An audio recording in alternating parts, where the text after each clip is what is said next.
नमस्कार मित्रांनो, मी प्रकाश गलांडे बी एडुकेशनच्या वतीने या व्हिडिओमध्ये आपलं सहर्ष स्वागत करतोय आणि आज आपल्यासाठी एक अत्यंत महत्त्वाची माहिती मी घेऊन आलेलो आहे मित्रांनो. सीयूईटी काय आहे? Common university entrance test. त्याचा अर्थ तुमच्या लक्षात येतोय. तुम्हाला कुठल्याही शाखेमध्ये जायचं असेल, कशाचाही अभ्यास करायचा असेल, कॉलेजमध्ये प्रवेश मिळवायचा असेल, तर केंद्र शासनाने एक कॉमन कोर्स, एक कॉमन परीक्षा निर्माण केलेली आहे. त्या परीक्षेचं नाव आहे सीयूईटी. आणि महत्त्वाचा भाग असा आहे, म्हणजे या आजच्या या व्हिडिओमध्ये आपण याची ओव्हरऑल माहिती घेणार आहोत. त्यानंतर याच्या संदर्भात अजूनही व्हिडिओ पुढे येणार आहेत मित्रांनो.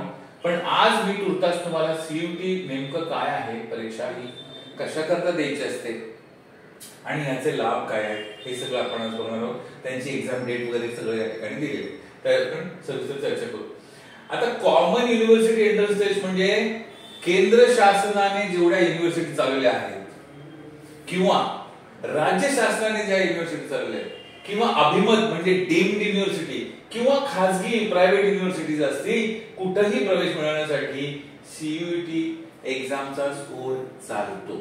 सीयूईटी एक्झाम दिल्यानंतर तुम्ही कुठल्याही युनिव्हर्सिटीमध्ये ऍडमिशन मिळवू शकता.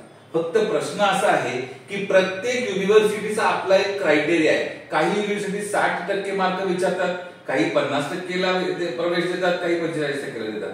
हे तुम्हाला त्याचा त्या युनिव्हर्सिटीचा रिसर्च करून ठरवायला लागेल की बाबा ह्या युनिव्हर्सिटीला काय काय क्रायटेरिया आहे. त्याच्याप्रमाणे तुम्हाला समजा तुम्हाला सायन्सला जायचंय, कॉमर्सला जायचंय, आर्ट्सला जायचंय, इंजिनिअरिंगला जायचंय, कुठेही जायचंय, तर त्या युनिव्हर्सिटी साठी सुद्धा तुम्ही ही सीयूईटी एक्झाम देऊ शकता. कसं काय सांगतो तुम्हाला.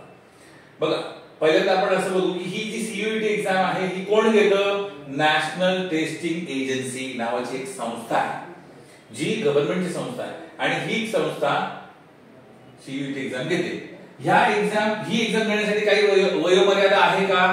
तर उत्तर आहे नाही. ही एक्झाम कोणीही देऊ शकतं, किती वयाचा माणूस ही परीक्षा देऊ शकतो. आणि ह्या परीक्षेचं माध्यम काय आहे? अनेक माध्यम आहे. इंग्लिश माध्यमातून तुम्ही देऊ शकता किंवा 13 प्रादेशिक भाषा आणि 20 आंतरराष्ट्रीय भाषेतून तुम्ही परीक्षा देऊ शकता. ह्या परीक्षेचे गुण किती आहेत, म्हणजे प्रत्येक प्रश्नाला परीक्षेचे ओव्हरऑल असे गुण ठरवता येणार नाही, कारण की त्याच्यात सब्जेक्टची कॉम्प्लेक्सिटी आहे, मी सांगेल तुम्हाला नंतर. गुण म्हणजे मार्क्स. बरोबर उत्तर आलं तर 5 मार्क मिळणार आहेत, चुकीचं उत्तर आलं तर 1 मार्क मायनस होणार तुमचा. मिळवलेल्या मार्कापैकी 1 मार्क मायनस होणार मित्रांनो. आलं का लक्षात? चला पुढे. आता ह्या परीक्षेमध्ये कोणकोणते विषय असतात, कोणकोणते सेक्शन्स असतात, तर एकंदरीत ह्याच्यात 3 सेक्शन्स आहेत. Section 1A, section 1B. 1A मध्ये 13 भाषा आहेत. त्याच्यात राष्ट्रीय आपल्या प्रादेशिक भाषा, एक इंग्लिश भाषा आणि बाकीच्या सगळ्या राष्ट्रीय भाषा आहेत. आणि सेक्शन 1B मध्ये 20 आंतरराष्ट्रीय भाषा आहेत. ठीक आहे. या सेक्शन साठी तुम्हाला 40 प्रश्न सोडवायचे, 50 प्रश्न विचारले जातात, त्यापैकी 40 प्रश्न सोडवायचे आहेत आणि एकूण वेळ तुम्हाला दिलेला आहे 45 मिनिटांचा. ठीक आहे. त्यानंतर सेक्शन 2 मध्ये डोमेन स्पेसिफिक विषय आहेत, शाखानिहाय. म्हणजे तुम्ही जर आर्ट्सला जाणार असेल तर आर्ट्सचे विषय, कॉमर्सला जाणार असेल तर कॉमर्सचे विषय आणि सायन्सला जाणार तर सायन्सचे विषय. असं हे त्या युनिव्हर्सिटीच्या क्रायटेरिया प्रमाणे. आता काही युनिव्हर्सिटी सायन्स साठी विचारतात की तुम्हाला फिजिक्स, केमिस्ट्री, बायोलॉजी 3 विषय दिले पाहिजेत.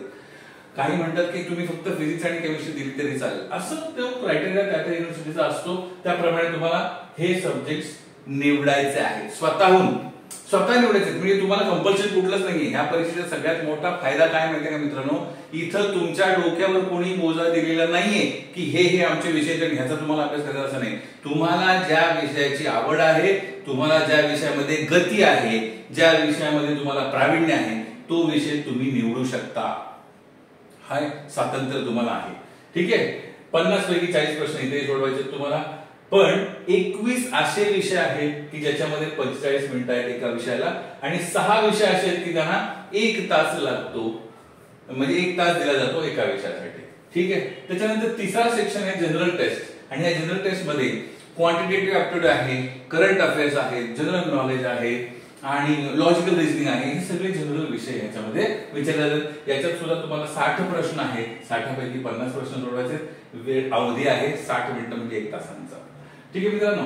तर ह्या परीक्षेचं सगळ्यात महत्वाचा भाग असा आहे की 2022 मध्ये 9 लाख विद्यार्थ्यांनी ही परीक्षा दिली ओव्हरऑल भारतामध्ये आणि 2023 मध्ये 20 लाख पेक्षा जास्त विद्यार्थ्यांनी ही परीक्षा दिलेली आहे आणि 2024च्या वर्षी अजूनही जास्ती विद्यार्थी ही परीक्षा देणार आहेत मित्रांनो. याचं कारण असं आहे की इथं तुम्हाला विषय ठरवण्याचं स्वातंत्र्य आहे.